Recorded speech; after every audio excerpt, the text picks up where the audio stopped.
very honored to have our 2015 Principal Charity Classic champion. Mark Calcavecchia is in for about a day here doing a lot of media events and such, and got to tell you, we're honored to have you here back at the club.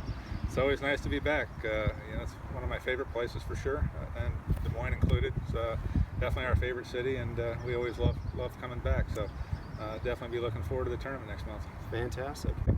Well, we're gearing up here. We're about 30 days away from the 2016 Principal Charity Classic. If you could just tell us a little bit about the status of your game. I know that you're about 6 events into the schedule there with the Champions Tour. It's a grueling schedule, as you know, but tell us a little bit about the status of your game and maybe how it compared to last year at this time. I'm kind of looking forward to it. Seems like this year hasn't really gotten started. The first 3 events of the year, I had a pulled rib muscle, and I could barely swing at it, so I don't even count those. And then I had a really good tournament in Tucson, and then boom, another month off. So our schedule's a little bit choppy early in the year, but I'll be ready once we get here in a month. We've got a few tournaments before we get here, and this year, I played great a few weeks ago in Atlanta, and it comes down to putting like it always does. And I thought I putted good, but couldn't read the greens. And the last week I just didn't putt good. So got to get the putter straightened out. And but when you come back to a place where you've had success, your vibes just automatically pick up. And I plan on coming in here next month full of confidence and ready to go. Well, perfect. That kind of leads us right into the next question. Tell us a little bit about your thought process in being a defending champion. Obviously, the concept of staying in the moment and following your pre-shot routine.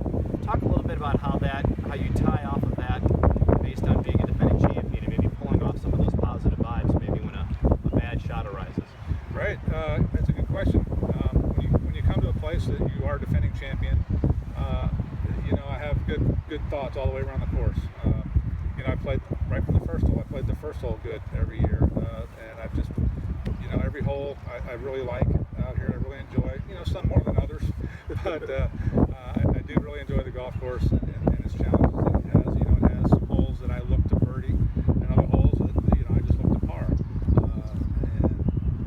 when you strategically out here, there's definitely holes where you cannot afford to miss your ball in one direction or another. Like on the first hole, you don't want to drive it left, or you don't want to miss your iron shot to the right. So you have to kind of make sure your misses are in the right spots, and so you can get up and down when you do miss a green. And, that's important. And I think last year I did that very well. I took my birdies where they came and made nice par saves when I missed the greens. Well, you're leading right into the next question. Wakonda Club, 1922 William Boyce Langford design. Back in the 20s, he was one of the top 10 architects of his time, and old school. And that's what Wakonda is. You got to, as you mentioned, you have to shape the ball left and right. You've got to be in the correct spots. Maybe talk a little bit about your preference from an old school golf course versus these modern era golf courses now, where maybe they've kind of put them at lengths that maybe accommodate the new golf ball and the new equipment and the lengths. Tell us your style and what you prefer between the two. I definitely prefer this style of golf.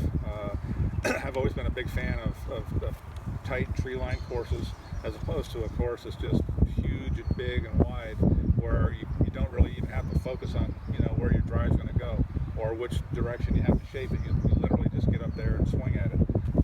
And more often than not, you hit a bad drive when that happens. Every hole here, when you get up on the tee, you need to focus on where you want your ball to go and what kind of shot you want to hit. And I think old-fashioned golf courses like this really put a premium on thinking about what you're going to do before you pull off the shot, and that's why I enjoy these kind of courses. Obviously, you are no stranger to being able to handle championship golf. You've got the major there overseas. You've got 13 PGA Tour wins. You've got 3 Champions Tour wins. Of course, the most famous one is the one here last year at the Principal Charity Classic.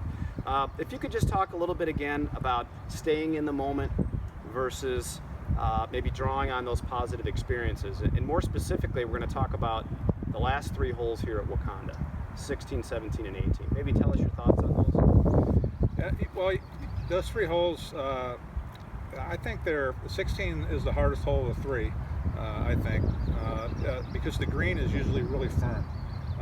There is a creek along the left side that you got to avoid off the tee, and a lot of times you hit a 3-wood off that tee, or even a 5-wood, and that'll leave you anywhere from a 7-iron to a 9-iron into the green.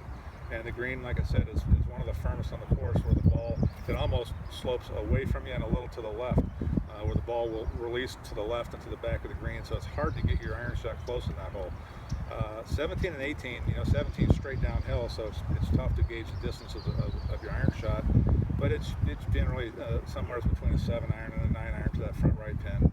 And then 18 is just a great little short finishing hole, where you can decide how far you want to hit your drive. You want to hit a drive or a 3-wood to leave yourself a little bit longer sand wedge in there. But it's a great little tricky green. With the clubhouse right here in the background and the stands around the green, it's a great little finishing hole. And if you need to make a birdie, it's a good chance to do so. Starting on hole, golfers right on 16, the par 4, and then coming down on 17 behind the tee box. Golfers right on 17, completely bowling the green on 17 green, and then when you come up with the horseshoe on 18, there could be upwards of 30,000, 40,000 people in there. Give us your feeling on if that's something that really pumps you up and draws on you, or are you again sticking to your pre-shot routine and blocking it out? No, it totally pumps you up.